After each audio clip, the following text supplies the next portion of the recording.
यानी ग्लोबलाइजेशन एक wide term है और इसमें हम ग्लोबल आउटलुक अडॉप्ट करते हैं मैन्युफैक्चरिंग में, मार्केटिंग में, फाइनेंसिंग में, human resources of management, in all other areas of business. सभी में हमारा इस तरीके से आउटलुक रहता है कि हम ग्लोबल, कि हम पूरे कंट्री की इकोनॉमिक से साथ चलें। अब characteristics of globalization, export and import are without the restrictions. आसानी से गुड्स एक्सपोर्ट और इम्पोर्ट हो सके, कोई रिस्ट्रिक्शंस ना हो। Import duties are reduce drastically. जो इम्पोर्ट ड्यूटीज़ है उनको बहुत ज़्यादा कम किया गया। Domestic industry are not given any special protection from foreign suppliers. Domestic industry को कोई फॉरेन सप्लायर से स्पेशल प्रोटेक्शन नहीं दिया गया। अगर आपको फॉरेन सप्लायर्स के सामने अगर आपको टिकना है तो आपको उस क्वालिटी का गुड्स बनाना पड़ेगा और अपनी कॉस्ट भी कंट्रोल करना पड़ेगी। तो इससे इफ़िशियंसी बढ़ी है हमारे यहाँ की इंडस्ट्रीज़ की। Foreign goods are sold in local market without any restrictions and control. जो फॉरेन गुड्स है वो आसानी से हमारे लोकल मार्केट में बिना किसी रिस्ट्रिक्शन से और बिना किसी कंट्रोल के सोल्ड हुआ है। There are no restriction in the inflow and outflow of foreign capital.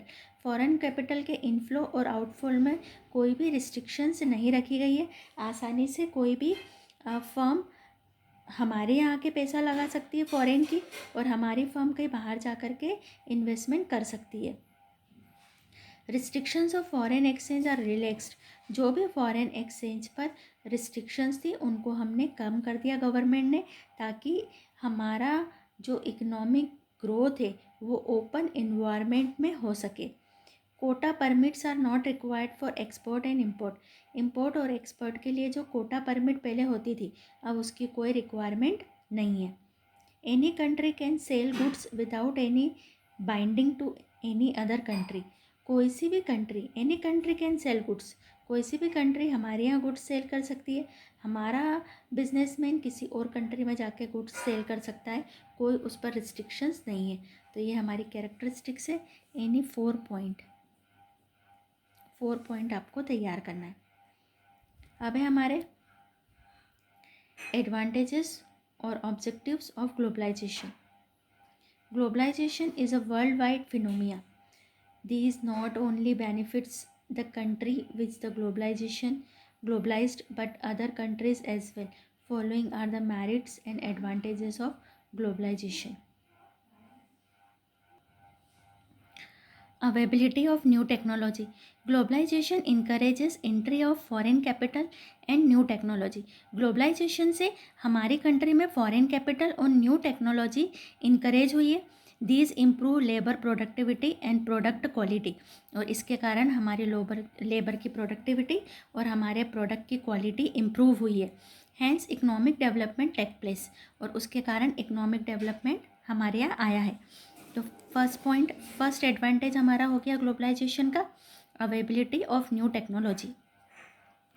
Second point, increase in the standard of living. हमने पहले भी पढ़ा था, क्योंकि जब ग्लोबलाइजेशन होता है तो उसके कारण जो हमारी कंपनियां हैं वो भी अपनी इफ़िशियंसी पर काम करती है, फुल इफ़िशियंसी पर, और जो फॉरेन कंपनियां हैं वो भी हमारे यहाँ गुड्स सेल करती है। तो कस्टमर को चीप प्राइजेस पर बेटर क्वालिटी के गुड्स अवेलेबल होता है, जिससे कि उनका लिविंग स्टैंडर्ड हाई होता है। Globalization rise the standard of living of the people because people get better quality goods at lower prices. लोगों को बेटर क्वालिटी की चीज़ें लोअर प्राइजेस पर मिलती है। Third, fast economic growth. Countries get opportunity to share technical know how more easily. countries get opportunity to share technical knowledge now more easily through globalization। एक country की technology दूसरी country में easily move हो जाती है। Foreign investment increase and economic growth at fast rate. जब foreign investment होता है, इंक्रीज होता है, तो इकोनॉमिक ग्रोथ हमारी फास्ट रेट पर होती है। इंक्रीज इन फॉरेन ट्रेड हमने पहले ही देख लिया है, क्योंकि ग्लोबलाइजेशन के कारण कोई भी फॉरेन कंट्री यहाँ पर आ सकती है और हमारी कंट्री बाहर जा सकती है। तो फॉरेन ट्रेड हमारा इंक्रीज़ होता है। जब हमारा फॉरेन ट्रेड इंक्रीज़ होता है तो उसके कारण हमारा फॉरेन एक्सचेंज फंड भी गवर्नमेंट का इंक्रीज़ होता है। Increase in foreign exchange reserve, वही पॉइंट आ गया। The country which is able to produce good quality commodities in sufficient quantity.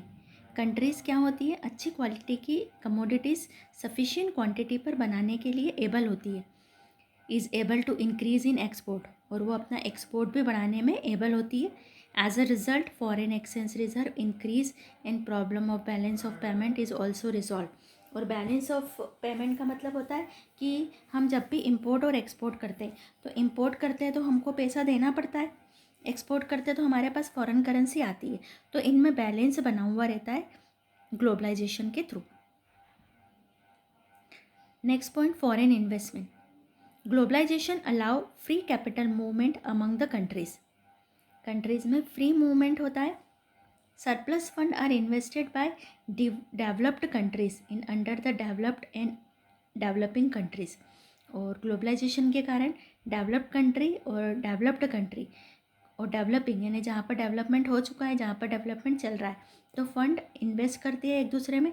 These way foreign investment reduce the capital shortage. और जब foreign investment हमारे यहाँ होता है तो कैपिटल का शॉर्टेज कम हो जाता है कंट्री में। In the last 10 year foreign investment in India has increase manifold. बहुत ज़्यादा, कई गुना हमारा पिछले 10 सालों में फॉरेन इन्वेस्टमेंट बढ़ गया। Employment opportunity abroad. Globalization also allow people of one country to seek employment to other countries. Globalization के कारण आज व्यक्ति ऐसा ही नहीं है कि जॉब की अपॉर्चुनिटी सिर्फ अपनी कंट्री में ढूंढता है, वो अदर कंट्री में भी जॉब की अपॉर्चुनिटी ढूंढता है और उसे वहाँ पर जॉब मिलता भी है। It is the result of globalization that so many IT professionals from India are working in foreign countries at high salary.